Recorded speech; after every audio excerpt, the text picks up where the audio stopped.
Breaking খবর হলো আবারও ইরান আমেরিকার মধ্যে লড়াই শুরু হয়ে গেছে। রাতভর দুপক্ষ একে অপরের উপর ব্যাপক অ্যাটাক চালিয়েছে। একদিন আগে আপনাদের বলেছিলাম যে ঘটনার সূত্রপাত হরমুজ প্রণালী, একটি কার্গো শিপে ড্রোন অ্যাটাক হয়। আমেরিকার দাবি এই আক্রমণটি ইরান করেছে, আর ইরান বলছে এটি ফলস ফ্ল্যাগ অপারেশন, অর্থাৎ আততায়ী বা গুপ্ত থেকে কেউ এই আক্রমণটি করে এই লড়াইটা শুরু করিয়েছে। ইরান হরমুজে থাকা জাহাজের আক্রমণকে নিজের বলে দাবি করে, কিন্তু আমেরিকা ইরানের গায়ে দোষ চাপিয়ে দিচ্ছে। এরপর আমেরিকা ইরানের 5টি সামরিক ক্ষেত্রে অ্যাটাক চালিয়েছে, ড্রোন এবং মিসাইল স্টোরেজকেও টার্গেট করেছে, রাডার সিস্টেমকেও টার্গেট করেছে। পাশাপাশি সীমান্ত বা উপকূলীয় অঞ্চলে ইরানের যে দক্ষিণ উপকূলীয় অঞ্চল, সেখানে বেশ কয়েকটি সামরিক কেন্দ্রে অ্যাটাক করেছে আমেরিকা। এর 1 ঘন্টা পরই বা 1 ঘন্টার মধ্যেই পাল্টা প্রতিরোধ গড়ে তুলেছে ইরান। ইরান আমেরিকার 8টি ঘাঁটিকে লক্ষ্য করেছে, অর্থাৎ কুয়েত এবং বাহরাইনে থাকা মার্কিন যুক্তরাষ্ট্রের যে ঘাঁটিগুলো রয়েছে, 8টি কেন্দ্রকে টার্গেট করে ব্যাপক মিসাইল এবং ড্রোন অ্যাটাক চালিয়েছে। সর্বশেষ তথ্য অনুযায়ী কুয়েতের আল সালিম বিমান ঘাঁটি এবং বাহরাইনের 5th যে নৌবহরটি বা নৌ সদর দপ্তরটি রয়েছে মার্কিন যুক্তরাষ্ট্রের, এখানে ব্যাপক তাণ্ডব চালিয়েছে ইরানের মিসাইল এবং ড্রোন। দর্শক, একটু খেয়াল করবেন এই যুদ্ধটা কবে শুরু হয়, কবে শেষ হয়, কবে শুরু হয়, কবে শেষ হয়, ভালো করে খেয়াল করে দেখবেন। শুক্রবার অ্যাটাক শুরু হয়, বৃহস্পতিবার বা শুক্রবার এই অ্যাটাকটা শুরু করে আমেরিকা কোনো একটা ছুতোয়। শনিবার পর্যন্ত চলে খেলা, শুক্র শনি। অর্থাৎ যখন আমেরিকার স্টক মার্কেট বন্ধ হয়, তাদের হলিডে, এশিয়ার স্টক মার্কেট শুরু হয়, অ্যাটাকটা করে। যখনই আমেরিকার স্টক মার্কেট খুলবে, ঠিক সেই সময়টা ট্রাম্প এসে একটা সুন্দর বক্তব্য দিয়ে আবার সব স্বাভাবিক করে ফেলে, করে আমেরিকার স্টক মার্কেট ধরে রাখে। অর্থাৎ এই পুরো যুদ্ধটাকে এখন বাণিজ্যিক বলা যায়। গত 3-4 মাস ধরে যা চলছে আমরা দেখলাম, পুরো হিসেবটা এরকম। এটাকে ভালো করে খেয়াল করবেন। প্রতিটা লড়াই শুরু করে আমেরিকা শুক্রবার থেকে, মানে বৃহস্পতিবার রাত থেকে। তারপর এশিয়াতে ধস নামে, তেলের বাজার ঊর্ধ্বগতি, স্বর্ণের বাজার ধপাস। তারপর যখনই আমেরিকার স্টক মার্কেট চালু হবে, মানে শুরু হবে তাদের কার্যক্রম, বন্ধ শেষে, তখনই আবার ট্রাম্প এসে সুন্দর কিছু কথা বলে, অর্থাৎ বাজার আবার স্থিতিশীল হয়ে পড়ে। তো এভাবেই ট্রাম্প বাণিজ্যিকভাবে এই লড়াইটাকে ব্যবহার করছে বলে এক্সপার্টরা ধারণা করছেন। আসলে ঘটছেটা কি? আমেরিকা বলছে যে ইরান প্রথমে যুদ্ধবিরতি লঙ্ঘন করেছে এবং শান্তি বিঘ্নিত করেছে, কারণ সুইজারল্যান্ডে যেই চুক্তিটি হয়েছে দুই দেশের মধ্যে, এটিকে ইরানই প্রথম লঙ্ঘন করেছে হরমুজে অ্যাটাক করে। আর ইরান বলছে এটি আমেরিকা লঙ্ঘন করেছে আগে, কারণ ইরানের 5টি সামরিক কেন্দ্রে আমেরিকা অ্যাটাক করেছে বিনা অপরাধে, এবং একটি ফলস ফ্ল্যাগকে নাটকের মতো সাজিয়ে এই আক্রমণটি করেছে। মাঝখান দিয়ে কাতার এবং পাকিস্তান বহু চেষ্টা করেছিল যেন এই পাল্টা আক্রমণ বন্ধ করা যায়, কিন্তু ট্রাম্প কোনোভাবেই তিনি থামছেন না। তিনি সকালে যা বলছেন তা দুপুরে পরিবর্তন করছেন, দুপুরে যা বলছেন বিকেলে পরিবর্তন করছেন, বিকেলে যা বলছেন রাতে পরিবর্তন করছেন। পৃথিবীতে এই মুহূর্তে এমন একজন প্রেসিডেন্ট পাওয়া গেল, যিনি পৃথিবীর সবচেয়ে পাওয়ারফুল একটি রাষ্ট্রের প্রেসিডেন্ট, কিন্তু তার কথার উপর কোনো মানুষ আস্থা রাখতে পারে না। ইরান বলছে যে ট্রাম্প এমন একজন বিপজ্জনক ব্যক্তি, যিনি কাগজে কলমে সিলমোহরে সিগনেচার দিয়েও যে চুক্তি করবে সেটাকে তিনি লঙ্ঘন করবেন। ইরান বলছে হরমুজ প্রণালীতে আমরা প্রত্যেকটি জাহাজকে চলাচলের জন্য একটি নির্ধারিত রুট ঠিক করে দিয়েছি, কারণ এই জাহাজগুলো যে রুটটা দিয়ে চলাচল করবে সেখানে আমরা তাদেরকে নিরাপত্তা দেব। এর বাইরে অনেক জায়গায় ইরান যে মাইন পুঁতে রেখেছে সেগুলোকে ধীরে ধীরে সরানোর কাজ চলছে। তো একটি জাহাজ যখন তার লাইনচ্যুত হয়ে ভিন্নভাবে সেই জাহাজটি আসবে তখন বিপদ ঘটতে পারে। পাশাপাশি সেই জাহাজটিকে সন্দেহ করা হতে পারে, কারণ শত্রুর কোনো গুপ্ত অ্যাটাকের কারণ হতে পারে সেই জাহাজটি। তো ইরান যখন বলছে যে তোমাদেরকে নির্ধারিত রুট বলে দিয়েছি, যে তোমরা হ্যাঁ কি বলে শাহবাগ থেকে বাংলা মোটর হয়ে বাংলা মোটরের রুট ধরে কারওয়ান বাজার থেকে ফার্ম গেট হয়ে প্রধানমন্ত্রীর কার্যালয় দিয়ে মহাখালী ওভারব্রিজ দিয়ে তোমরা উত্তরা রুট ধরবে, তখন ওই জাহাজটি, যে জাহাজটিতে আক্রমণ হয়েছে সেই জাহাজটি কি করলো, শাহবাগ থেকে এসে বাংলা মোটর দিয়ে কারওয়ান বাজার না এসে সেটা চলে গেল মগবাজারের দিকে। মগবাজার দিয়ে হাতিরপুল দিয়ে এটি আবার ওইদিকে মোড় নিল। তখনই সন্দেহটা তৈরি হলো ইরানের, যে এই জাহাজটিকে বারবার সংকেত দিচ্ছি, 4বার সংকেত দেওয়ার পর জাহাজটি কেন ভুল রুটে গেল।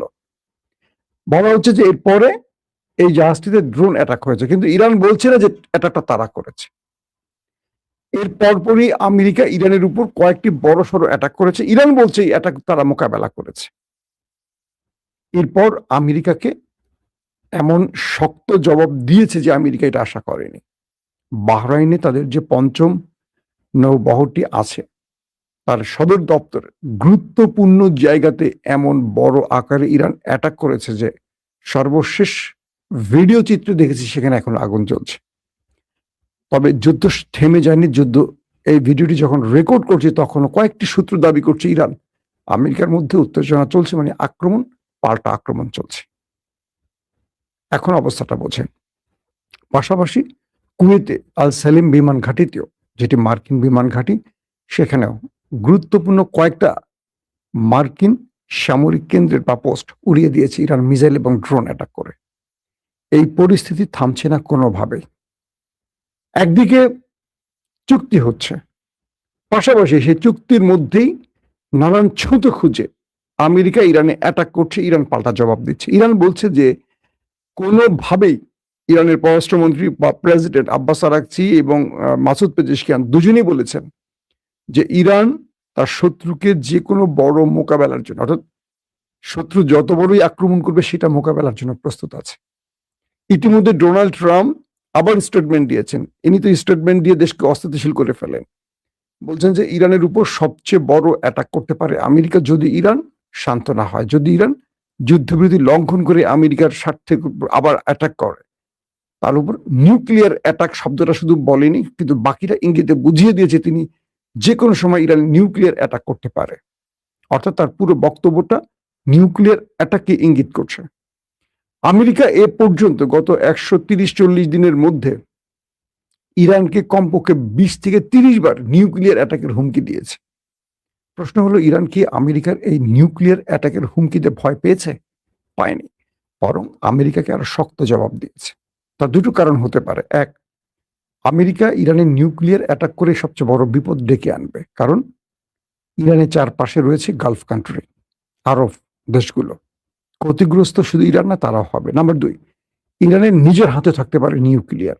আমেরিকা অ্যাটাক চালালে ইরান তার সবচেয়ে কাছের বন্ধু বা মিত্রের উপর নিউক্লিয়ার অ্যাটাক চালিয়ে বসতে পারে। তো সবকিছু মিলে ইরান আমেরিকার এই হুমকিকে একেবারে পাত্তা দিচ্ছে না। এখন পরিস্থিতিটা কোন দিকে যাবে? কাতার বলছে তারা আকাশ প্রতিরক্ষার মাধ্যমে বেশ কিছু অ্যাটাক মোকাবেলা করেছে এবং কাল রাত থেকে সকাল পর্যন্ত, এবং এখনো সেই শহরটির বিভিন্ন জায়গায় সাইরেন বাজছে। তার মানে ইরানের আক্রমণ এখনো অব্যাহত রয়েছে। বিশ্লেষকরা বলছেন এই আক্রমণটি এখন যুদ্ধে রূপ নিতে পারে, অর্থাৎ শান্তি ভেঙে গিয়ে একটা বড় ফ্রেমের যুদ্ধ শুরু হতে পারে। আর আমেরিকা বলছে তারা আত্মরক্ষা, অর্থাৎ তাদের যে সেন্ট্রাল কমান্ড সেন্টকম, তারা বলছে আত্মরক্ষায় অ্যাটাক, আর ইরান বলছে তাদের এটা আত্মরক্ষা, কারণ আমেরিকা তাদের 5টি সামরিক কেন্দ্রে অ্যাটাক করেছে। কি হতে পারে? কাতার, পাকিস্তান আবারও আমেরিকা এবং ইরানের সাথে দুতিয়ালি শুরু করেছে। তারা বলছে এই অঞ্চলে শান্তি প্রতিষ্ঠায় সবাইকে শান্ত থাকতে হবে। কোন একটি ছুতো এই লড়াইটা বারবার যে শুরু হচ্ছে, এটা এই অঞ্চলের স্থিতিশীলতা ধ্বংস করছে। স্বাভাবিকভাবে অর্থনৈতিকভাবে এই অঞ্চলের প্রত্যেকটি দেশ বড় মাপের সাফার করছে। পাকিস্তান এবং কাতার, যারা এই যুদ্ধবিরতি বা শান্তি চুক্তির নেপথ্যে সবচেয়ে বড় ভূমিকা রাখছে, তারা আবারও চেষ্টা অব্যাহত রেখেছে। পাকিস্তান, কাতার বলছে দুদেশকে শান্ত থাকতে হবে। তবে বিশ্বাসঘাতক বাহরাইন এবং কুয়েতকে ইরান শক্ত জবাব দিচ্ছে। কুয়েত এবং বাহরাইনের কয়েকটি গণমাধ্যম বলেছে যে মার্কিন যে সামরিক ঘাঁটিগুলোতে ইরান অ্যাটাক করেছে সেখানে বড় মাপের ক্ষতি হয়েছে। বলা হচ্ছে সেখানে বেশ কয়েকজন মার্কিন সেনাও ওপারে চলে গেছে। তার মানে আমেরিকার সবচেয়ে কাঙ্ক্ষিত টার্গেটে ইরান অ্যাটাক করে আমেরিকাকে ভালোভাবে ধাক্কা দিয়েছে। এখন কি আমেরিকা ফুল ফেজ যুদ্ধে নামবে, নাকি আমেরিকা আবারও ভয় লেজ গুটিয়ে পালাবে আগামী 5 দিনের জন্য, আবারও নতুন করে স্টক মার্কেটে ধস নামাতে ঠিক বৃহস্পতিবার রাত মানে জুম্মাবার রাতে আবার অ্যাটাক শুরু করবে? এই বিষয়টিকে এখন আমরা কিভাবে দেখছি বা বিশ্ব রাজনীতিবিদরা কিভাবে দেখছে, এটি হয়তো আলোচনার বিষয় হতে পারে। তবে আপনারা হয়তো অপেক্ষা থাকেন, আজ রাতে আমরা আপনাদেরকে আরো ডিটেল তথ্য দিতে পারবো যে আমেরিকার কি কি ধ্বংস হয়েছে। কারণ আইআরজিসি বলছে তাদের প্রতিটি আক্রমণ সফলভাবে শত্রুর মূল স্থানে আঘাত করেছে। তারা এখনো বলছে না যে কোন কোন কেন্দ্রে তারা ধ্বংস করেছে। আইআরজিসি বলছে যে আমরা শত্রু যেখানে টার্গেট করেছি সেখানেই সফলভাবে অ্যাটাক করেছে। অর্থাৎ এই দুটো জায়গায় কেন? আপনারা অনেকে প্রশ্ন করতে পারেন যে বাহরাইনে কিংবা কুয়েতে এই পঞ্চম নৌবহর বা নৌঘাঁটি বা আল সালিম বিমান ঘাঁটি কেন? এখান থেকে ইরানে আক্রমণগুলো আসছে, এটা ইরানের দাবি। ঠিক সেজন্য ওই জায়গাগুলোতে ইরান বারবার অ্যাটাক করছে। ইরান বলছে এই দুটো দেশকে সতর্ক করে বলেছে, এরপর এই দেশ দুটো শুধু মার্কিন ঘাঁটি নয়, এই দেশটি যদি আমেরিকাকে অব্যাহত সহযোগিতা করে ইরানে আক্রমণে, তাহলে ইরানের আক্রমণে দেশটির অন্য জায়গায় পড়তে পারে, অর্থাৎ রাষ্ট্রের গুরুত্বপূর্ণ, বুঝতে পারছেন তো, রাজপ্রাসাদেও পড়তে পারে। এবং বলা হচ্ছে যে ইরান এখন আস্তে আস্তে আমেরিকাকে এই অঞ্চল থেকে ভাগাবার জন্য খেলা শুরু করে দিয়েছে। গত 2-3 দিনে আমার যে লাইভগুলো দেখেছেন আপনারা খেয়াল করেছেন যে ইরান মধ্যপ্রাচ্য থেকে আমেরিকাকে সরাতে আরো বড় প্ল্যানে খেলা শুরু করেছে এবং সেজন্য সকল মুসলিম রাষ্ট্রগুলোকে নিয়ে একটি সামরিক জোট করার চেষ্টা করছে। অতএব এই খেলায় ইরান পিছিয়ে সরে যাবে না। ইরান আমেরিকার আক্রমণকে জবাব তো দেবেই, পাল্টা এমনভাবে অ্যাটাকগুলো করছে যাতে আমেরিকা মধ্যপ্রাচ্য ছেড়ে দ্রুত চলে যায়। দর্শক, বিদায় নিচ্ছি এখনকার মতো। প্রত্যেকে ভালো থাকবেন। আল্লাহ হাফিজ। সুপ্রিয় দর্শক, আসসালামু আলাইকুম। আপনাদের সবাইকে স্বাগত জানাচ্ছি এখনকার আলোচনায়। আপনাদের সঙ্গে আছি আমি সিরাজুল ইসলাম। দর্শক, গত রাতে আবারও ইরান এবং আমেরিকার মধ্যে বড় রকমের সংঘাত হয়েছে। আমেরিকা প্রথমে ইরানের কয়েকটি সামরিক স্থাপনায় হামলা চালায়। এর জবাবে ইরান কুয়েত এবং বাহরাইনে অবস্থিত মার্কিন সামরিক স্থাপনায় বড় রকমের হামলা চালিয়েছে। ইরানের প্রেস টিভি জানিয়েছে ডিসাইসিভ রেসপন্স, তার মানে চূড়ান্ত জবাব দিয়েছে। অথচ গত কয়েকদিন আগে যখন ইরান এবং আমেরিকার মধ্যে পাকিস্তান এবং কাতারের মধ্যস্থতায় সমঝোতা স্মারক সই হলো, তখন আমরা সবাই ধারণা করেছিলাম যে যুদ্ধ বুঝি এবার শেষ, একটা শান্তির সুবাতাস বয়ে যাবে। কিন্তু গত 2 দিনের ইরান এবং আমেরিকার মধ্যকার পাল্টাপাল্টি হামলায় সেই সম্ভাবনা এখন বড় রকমের প্রশ্নের মুখে পড়েছে। এখন আমাদের সামনে বড় প্রশ্ন হয়ে দাঁড়িয়েছে, সমঝোতা কি ভেঙে যাচ্ছে? আবার কি দুই পক্ষ বড় রকমের সংঘাতে জড়িয়ে পড়বে? এবং তাই যদি হয় তাহলে আবার কি তেলের বাজার অস্থিতিশীল হয়ে উঠবে? অথচ তেলের বাজার কিন্তু একেবারে প্রায় স্বাভাবিক হয়ে এসেছিল। যদি তেলের বাজার অস্থিতিশীল হয় তাহলে একইভাবে বলা যাবে যে হরমুজ প্রণালী কিন্তু আবার বন্ধ হয়ে যাবে। আসলে পরিস্থিতি কোথায় যাচ্ছে? সবচেয়ে বড় যে প্রশ্ন, সেই প্রশ্ন হচ্ছে ইরান এবং আমেরিকা কি পূর্ণ মাত্রার যুদ্ধে আবার জড়িয়ে পড়বে কিনা।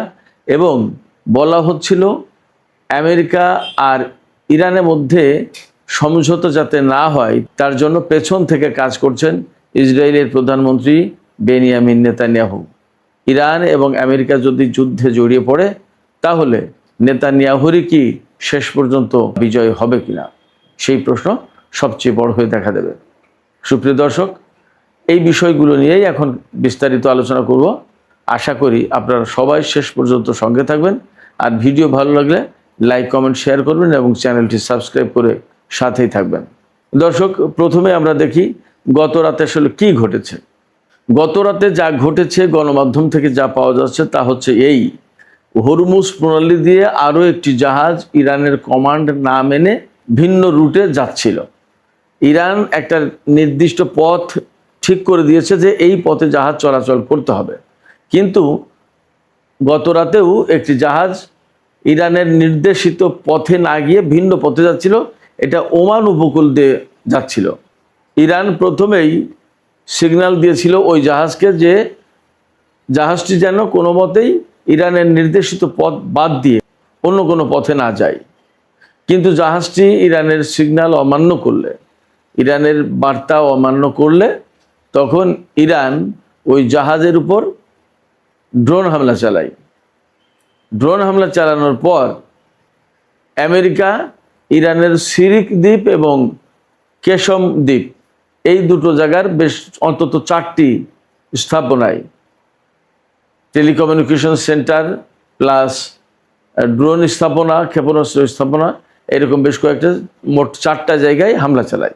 ইরান যেহেতু স্বাধীন সার্বভৌম দেশ, যতই আমেরিকার সাথে তার সমঝোতা স্মারক সই হোক আর যতই বিদেশি অর্থ ছাড় দিক আর যাই করুক না কেন, ইরানের উপর যখন আমেরিকা হামলা চালাবে তখন তো তার স্বাধীনতা সার্বভৌমত্বের উপর হামলা। এই হামলা মেনে নিতে রাজি হয়নি ইরান এবং তাৎক্ষণিকভাবেই বলা যায় যে ইরান পাল্টা জবাব দিয়েছে। এই জবাবের অংশ হিসেবে কুয়েত এবং বাহরাইনে হামলা চালিয়েছে ইরান। কুয়েত এবং বাহরাইনে হামলা চালানোর মানে কিন্তু এই না যে কুয়েতের জনপদে বা কুয়েতের রাষ্ট্রের উপরে, কুয়েত বাহরাইন রাষ্ট্র হিসেবে তাদের উপরে হামলা চালিয়েছে। সেই দুই দেশে যে মার্কিন সামরিক ঘাঁটি এবং 5ম নৌবহরের ঘাঁটি আছে, এই সব জায়গায় হামলা চালিয়েছে ইরান। আমরা যা জানতে পারছি তাতে দেখা যাচ্ছে কুয়েতের আলী আল সালেম বিমানবন্দর এবং বাহরাইনের সালমান বন্দরে মার্কিন সামরিক ঘাঁটিতে হামলা চালিয়েছে ইরান। এই সব হামলায় ক্ষেপণাস্ত্র এবং ড্রোন ব্যবহার করা হয়েছে। ইরানের পক্ষ থেকে বলা হচ্ছে তারা চূড়ান্ত জবাব দিয়েছে। তো মোটামুটি বোঝাই যাচ্ছে যে বড় রকমের হামলা চালিয়েছে। পাশাপাশি ইরানের IRGC একেবারে সরাসরি বলেছে যে গতকাল যে সামান্যতম হামলা চালিয়েছে আমেরিকা, এই সামান্য হামলার জবাবেও ইরান বড় হামলা চালিয়েছে এবং ভবিষ্যতে যদি আর একবার হামলা চালানো হয় এর চেয়ে অনেক বেশি কঠোর জবাব দেবে ইরান। একই সাথে আমরা দেখতে পাচ্ছি ইরানের খাতামুল আম্বিয়া ঘাটির যিনি কমান্ডার জেনারেল আবদুল্লাহি, তিনি বলেছেন ইরানের সামরিক বাহিনী সম্পূর্ণভাবে দেশমাতৃকাকে রক্ষার জন্য প্রস্তুত। এর মানে বোঝা যাচ্ছে যে ইরান একেবারে পরিপূর্ণভাবে যুদ্ধের জন্য প্রস্তুত। আমেরিকা যাই করুক না কেন তার জন্য জবাব দিতে তারা রেডি রয়েছে এবং আমরা দেখতেও পাচ্ছি। এই জায়গা থেকে প্রশ্ন আসছে, তাহলে কি যুদ্ধবিরতি ভেঙে যাবে? এখানে আমি বলবো যে যুদ্ধবিরতি ভেঙে যাওয়ার সম্ভাবনা তো আছেই, আশঙ্কা বলি আর সম্ভাবনা বলি, যাই বলি আছে। কারণ হচ্ছে এমন দুটি দেশের মধ্যে এই যুদ্ধবিরতি হয়েছে যাদের ভেতরে যুগ যুগ ধরে মারাত্মক রকমের শত্রুতা বিরাজমান ছিল। গত 47 বছর ধরে নিষেধাজ্ঞা চাপিয়ে দিয়ে রেখেছে, ইরানের অর্থনীতি ক্ষতিগ্রস্ত করেছে, ইরানের বহু সেনা কর্মকর্তা, বিজ্ঞানী, এমনকি সর্বোচ্চ নেতা থেকে শুরু করে বহু বড় বড় মন্ত্রী, মিনিস্টার, আরও সেনা কর্মকর্তা, বিজ্ঞানী, সাধারণ জনগণকে হত্যা করেছে কয়েক হাজার। এই সমস্ত প্রেক্ষাপটে ইরান কোনো মতেই আমেরিকার সাথে খুব সহজে যে স্বাভাবিক হবে এটা ভাবার কোনো কারণ নেই। আবার আমেরিকাও ইরানকে খুব বড় শত্রু দেশ হিসেবে গণ্য করে এবং যার কারণে ইরানের উপরে 47 বছর ধরে নিষেধাজ্ঞা তো দিয়েছেই। এমনকি সামরিকভাবে আমেরিকা দুই দফায় ইরানের বিরুদ্ধে জড়িয়ে গেল এবং বড় রকমের যুদ্ধ করলো। তারা একেবারে ইরানের সরকার পরিবর্তন করে দিতে চেয়েছিল। ফলে অনেক কিছুর পরে যখন আমেরিকা এবং ইরানের মধ্যে কিছু বিষয়ে সমঝোতা হয়েছে, তার মানে এই না যে দুই পক্ষ একেবারে শত্রুতা ভুলে গেছে এবং শত্রুতা ভুলে যাওয়া সম্ভব। এমনকি ইরানের জনগণের ভেতরেও কিন্তু এই প্রতিশোধের আগুন জাজ্বল্যমান দাউ দাউ করে চলছে। গতকাল ইরানের যে বিশেষজ্ঞ পরিষদ, সেই বিশেষজ্ঞ পরিষদের 88 জন সদস্যের ভেতরে 66 জন সদস্য একটা বিশেষ বিবৃতিতে সই করেছে। সেই বিবৃতিতে বলা হয়েছে যে ইরানের সর্বোচ্চ নেতা সাইয়েদ মুস্তফা খামেনি যে রেড লাইন দিয়েছেন, সেই রেড লাইন যাতে ক্রস না করে সরকার, সেই রেড লাইন মেনে আমেরিকার সাথে আলোচনা করতে হবে, কথা বলতে হবে, উঠা বসা করতে হবে, আচরণ করতে হবে। কোনো রকমের আপোষকামী বা দুর্বল মনোভাব দেখানো যাবে না আমেরিকার সাথে। এমনকি ওই বিবৃতিতে, বিশেষজ্ঞ পরিষদের বিবৃতিতে বলা হয়েছে ইরানের সর্বোচ্চ নেতা বা ইরানের জনগণকে যারা হত্যা করেছে তাদের হত্যা করা ফরজ, তাদের বিরুদ্ধে প্রতিশোধ দেওয়া ফরজ। এটা অনেক কড়া বিবৃতি। এটা আমার কথা বলছি না, এটা ইরানের বিশেষজ্ঞ পরিষদের 66 জন সদস্য কোম থেকে এই বিবৃতি প্রকাশ করেছে। তার মানে আমেরিকার সাথে ইরান সরকারকে কোনো মতেই নরম হতে দেবে না ইরানের যে নিয়ন্ত্রক সংস্থা বা পরিষদগুলো আছে তারা। অতএব ইরান এবং আমেরিকার মধ্যে যুদ্ধবিরতি যদি ভেঙে যায় এই রকম হামলা পাল্টা হামলার ঘটনার প্রেক্ষাপটে, তাহলে তাতে অবাক হওয়ার কিছু থাকবে না। যদিও ইরান বলছে যে হরমুজ পল্লী তাদের নিয়ন্ত্রণ করার কথা, এটা এই সমঝোতার ভেতরেই আছে। এই সমঝোতার অনুসারে যখন আমরা হরমুজ প্রণালী নিয়ন্ত্রণে রাখার চেষ্টা করছি, তখন আমেরিকা আমাদের উপর যদি হামলা চালায় তাহলে এই সমঝোতা লঙ্ঘন হয়। তো যখন সমঝোতা লঙ্ঘন হবে তখন ইরানের বিশেষজ্ঞ পরিষদ বা IRGCর মনোভাব হচ্ছে যে সমঝোতা লঙ্ঘন হলে সাথে সাথে জবাব দিতে হবে, সমঝোতা লঙ্ঘন হয়ে যাবে বা বাতিল হয়ে যাবে এই ভয়ে চুপ থাকার কোনো সুযোগ নেই ইরানের। ইরানের বিশেষজ্ঞ পরিষদের বা জনগণের বিরাট অংশের যে চাওয়া পাওয়া, সেই চাওয়া পাওয়ার দিকে লক্ষ্য রেখেই কিন্তু IRGC কাজ করছে। আমরা গত কয়েকদিন ধরে দেখেছি যখনই আমেরিকা ইরানের উপর হামলা চালিয়েছে তখনই কিন্তু ইরান পাল্টা জবাব দিয়েছে, মোটেই দেরি করেনি। সেক্ষেত্রে ইরানের শত্রুরা যখন ইরানের উপর হামলা চালাবে তখন ইরান পাল্টা জবাব দিচ্ছে বা দেবে বা দিয়ে আসছে, এতে কোনো সন্দেহ নেই, এটা অব্যাহত থাকবে। ফলে ইরানের শক্ত অবস্থানেই থাকবে। এর ভেতরে ইরানের পররাষ্ট্রমন্ত্রী সাইয়েদ আব্বাস আরাকচি বাগদাদ সফরে গেছেন ইরাকে। প্রশ্ন হচ্ছে কেন তিনি হঠাৎ করে বাগদাদ সফরে গেলেন। আমরা বিভিন্ন সূত্র থেকে খবর পাচ্ছি গত রাতে বাগদাদে বেশ অস্বাভাবিক কিছু তৎপরতা লক্ষ্য করা গেছে। বিশেষ করে বাগদাদের গ্রিন জোন এলাকায় নিরাপত্তা ব্যবস্থা জোরদার করার জন্য ট্যাঙ্ক এরকম অনেক কিছু মোতায়েন করা হয়েছিল, সেই রকম খবর এবং ফুটেজও দেখলাম। কিন্তু প্রশ্ন হচ্ছে যে আসলে ট্যাঙ্ক মোতায়েন করে গ্রিন জোনে মার্কিন স্থাপনা, দূতাবাস এইগুলোকে নিরাপত্তা দেওয়া হচ্ছে, এমনও গুঞ্জন ছড়িয়ে পড়েছিল যে ইরাকে সামরিক অভ্যুত্থান হতে পারে। আবার এমন কথা শোনা যাচ্ছে যে ইরানের সাথে আমেরিকার গত 2 দিন বিশেষ করে যে সমস্ত সংঘর্ষ হয়েছে, এতে আশঙ্কা করা হচ্ছে দুই দেশের মধ্যকার সমঝোতা ভেঙে যেতে পারে এবং আবার পূর্ণমাত্রায় যুদ্ধ শুরু হতে পারে।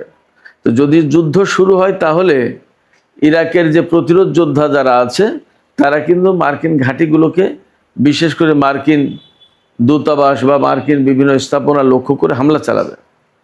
যাতে ইরাকের প্রতিরোধ যোদ্ধারা হামলা চালাতে না পারে সেই জন্য ইরাকের গ্রিন জোন এলাকায় নিরাপত্তা ব্যবস্থা জোরদার করা হয়েছিল এবং সেনাবাহিনীর অস্বাভাবিক তৎপরতা লক্ষ্য করা গেছে।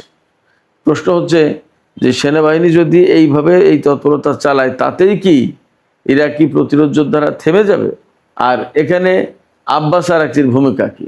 আব্বাস আরাকচি যে কারণে ইরাক সফরে গেছেন তার প্রধান কারণ হলো, অন্তত প্রকাশ্যে এই কথা বলা হচ্ছে যে ইরানের সর্বোচ্চ নেতার যে জানাজা এবং দাফন অনুষ্ঠান হবে তার একটা অংশ হবে, অর্থাৎ জানাজার নামাজ অনুষ্ঠিত হবে ইরাকের নাজাফে এবং কারবালায়। তো তার লাশ সেখানে নেওয়া হবে, কফিন নেওয়া হবে সেখানে। সেক্ষেত্রে ইরাক সরকার যদিও তার সমস্ত সবকিছু আয়োজন করবে, কিন্তু ইরাকের সাথে ইরানের একটা সমন্বয় করার ব্যাপার আছে। সেই সমন্বয়ের কাজ আলাপ আলোচনা করতে আব্বাস আরাকচি ইরাক সফরে গেছেন, এটা বলা হচ্ছে। কিন্তু পেছনের খবর হচ্ছে আব্বাস আরাকচি এই সফরে সর্বোচ্চ নেতা জানাজার বিষয়ে তো আলোচনা করবেনই, এর পাশাপাশি সবচেয়ে গুরুত্বপূর্ণ যেটা বা গুরুত্ব পাচ্ছে যেটা, সেটা হচ্ছে যে ইরাকের প্রতিরোধ যোদ্ধাদের সাথে যাতে একটা সমন্বয় করে ইরাক সরকার, যাতে অস্বাভাবিক কোনো পরিস্থিতি তৈরি না হয়, সমস্ত সবকিছু স্বাভাবিকভাবে এগিয়ে যায়। অর্থাৎ ইরাকের প্রতিরোধ যোদ্ধাদের বিরুদ্ধে সামরিক বাহিনী বা ইরাক সরকার বা কেউ যাতে কোনো অযাচিত পদক্ষেপ না নেয়, সেই কথাটাই মূলত আব্বাস আরাকচি বলতে বাগদাদ সফরে গেছেন। ইরান আমেরিকা যে সংঘর্ষ হচ্ছে গত 2 দিন ধরে, রাতের বেলায় বিশেষ করে, এই ব্যাপারে মার্কিন কংগ্রেস কিন্তু প্রশ্ন তুলেছে, আপত্তি তুলেছে। কংগ্রেসের ডেমোক্র্যাট সদস্যরা বলছেন যে 1973 সালে যে অ্যাক্ট আছে, সেই অ্যাক্ট অনুসারে মার্কিন প্রেসিডেন্ট একতরফাভাবে কোনো যুদ্ধ শুরু করতে পারেন না। ইরানের উপর নতুন করে হামলা চালিয়ে মার্কিন প্রেসিডেন্ট সেই অ্যাক্ট লঙ্ঘন করেছেন। এই জন্য মার্কিন কংগ্রেসে ডোনাল্ড ট্রাম্পের সাম্প্রতিক এই যে হামলা ইরানের উপরে, তা নিয়ে কিন্তু বিতর্ক উঠেছে। ডেমোক্র্যাটরা এমনটা না যে তারা ইরানের পক্ষে চলে গেছে, বাট তারা হামলার বৈধতা এবং প্রয়োজনীয়তা নিয়ে প্রশ্ন তুলছেন। এই যে হামলা পাল্টা হামলার ঘটনা ঘটছে, তা কিন্তু সবই হরমুজ প্রণালী কেন্দ্রিক। হরমুজ প্রণালীকে কেন্দ্র করে 2 পক্ষের ভেতরে সংঘর্ষ চলছে। তাহলে প্রশ্ন আসছে যে হরমুজ প্রণালীতে কি বড় রকমের সংঘর্ষ শুরু হবে? কারণ হরমুজ প্রণালী কন্ট্রোল করার চেষ্টা করছে ইরান এবং সেইভাবে সমঝোতায় রয়েছে। কিন্তু যখনই কন্ট্রোল করতে যাচ্ছে, তখন কিছু কিছু দেশের জাহাজ ইরানের পুরো কন্ট্রোল মানছে না। যখনই না মানছে, তখন কিন্তু ইরান তাদের উপরে শাস্তিমূলক ব্যবস্থা নিচ্ছে। যখন ইরান শাস্তিমূলক ব্যবস্থা নিচ্ছে, তখন আমেরিকা আবার ইরানের বিরুদ্ধে সামরিক হামলা চালাচ্ছে। যখন আমেরিকা হামলা চালাচ্ছে, তখন ইরান আবার জবাব দিচ্ছে। এই প্রেক্ষাপটে মনে হচ্ছে হরমুজ প্রণালী আবার তেতে উঠবে, আবার সেখানে সংঘর্ষ দেখা দেবে, আবার সেখানে বড় রকমের অনিশ্চয়তা তৈরি হবে। এই প্রেক্ষাপটে আবার আমরা এই আশঙ্কাও করছি, তাহলে কি হরমুজ প্রণালী বন্ধ হয়ে যাবে এবং তেলের বাজার কি আবার অস্থির হবে, অস্থিতিশীল হবে এবং আবার কি ঊর্ধ্বমুখী হবে? আমরা এরই মধ্যে জেনেছি ইরানের সাথে আমেরিকার যে সমঝোতা স্মারক সই হয়েছে, তারপরে তেলের ব্যারেল গড়পড়তা $72 নেমে এসেছে ব্রেন্ট ক্রুড। আর ওয়েস্টার্ন টেক্সাস ইন্টারমিডিয়েট যেটা, সেটা $70 বিক্রি হচ্ছে প্রতি ব্যারেল। তার মানে তেলের বাজার এই মুহূর্তে একদমই স্বাভাবিক। এই স্বাভাবিক অবস্থা আবার অস্বাভাবিক হয়ে যাবে তো যদি হরমুজ প্রণালী বন্ধ করে দেয়, তাহলে কি এমন আশঙ্কাও আছে কিনা? এই অবস্থা থেকে আমাদের সামনে এই প্রশ্নই আসে, তাহলে সামনে কি হতে পারে? আমি আলোচনার প্রথম দিকে একটু বলেছি, আমি এখানে আবারও বলি যে যা পরিস্থিতি তৈরি হয়েছে এবং আমেরিকা আর ইরানের ভেতরে যে মনোভাব, তাতে কেউ কাউকেই ছাড় দেবে না বড় রকমের। সেক্ষেত্রে 2 দেশের মধ্যে আবার নতুন করে সংঘাত শুরু হতে পারে। যদি সংঘাত শুরু হয়, তাহলে হরমুজ প্রণালী অবধারিতভাবে বন্ধ হয়ে যাবে এবং বিশ্ববাজার, তেলের বাজার অস্থিতিশীল হয়ে উঠবে। সেই জায়গা থেকে প্রশ্ন আসবে, তাহলে এই যুদ্ধে বা এই যে চলমান সংকট, সেই সংকটে কি ইসরায়েলের প্রধানমন্ত্রী বেনিয়ামিন নেতানিয়াহু জিতে গেল কিনা? কারণ তিনি চেয়েছেন ইরানের সাথে আমেরিকার যুদ্ধবিরতি না হোক, যুদ্ধের মধ্য দিয়ে, হামলার মধ্য দিয়ে ইরানের পরমাণু কর্মসূচি বানচাল করা হবে। তো তাই যদি হয়, তাহলে ইরান এবং আমেরিকার মধ্যে সংঘাত অনিবার্য হয়ে উঠবে। আর সংঘাত অনিবার্য হয়ে গেলে প্রকৃতপক্ষে নেতানিয়াহু জিতে যাবেন। সুপ্রিয় দর্শক, এখনকার আলোচনা এখানেই শেষ করতে চাই। যাবার আগে আপনাদের কাছে প্রশ্ন, আসলে এই সংঘাতে কি হতে যাচ্ছে? নতুন করে কি বড় রকমের সংঘাত শুরু হবে এবং নেতানিয়াহু কি জিতে যাবে? আপনাদের কি মনে হয়?